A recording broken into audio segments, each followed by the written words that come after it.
அதற்கும் நானே பொறுப்பேற்றுக் கொள்வேன். நீ எந்த வாகனம் வேண்டுமானாலும் அண்ணனை அழைத்து வருவதற்கு எடுத்துக்கொள் என்று என்னோடு மிக உரிமையாக கூறிக்கொண்ட அலி டிரான்ஸ்போர்ட்டினுடைய உரிமையாளர், லீடர் அல் ஷர்க் கிளீனிங் கம்பெனியின் தலைமை மேலாளர், எங்களுடைய பாசத்திற்குரிய எஸ் கொடுந்துறை முகமது அலி அண்ணன் அவர்களை 2 நிமிடம் உரையாற்றுவதற்கு அழைக்கின்றேன்.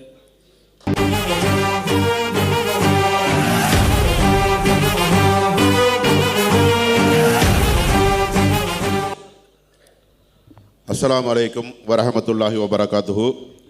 எல்லா புகழும் அல்லாஹ் ஒருவனுக்கு. ஏக இறைவனின் சாந்தியும் சமாதானமும் நம் அனைவர்களின் மீதும் என்றென்றும் நின்று நிலவட்டுமாக. தமிழர் வாழ்வுரிமை இயக்கம் நடத்தும் உரிமை குரல் மாநாட்டிற்கு வருகை தந்துள்ள உங்கள் அனைவர்களுக்கும் என் முதற்கண் நன்றி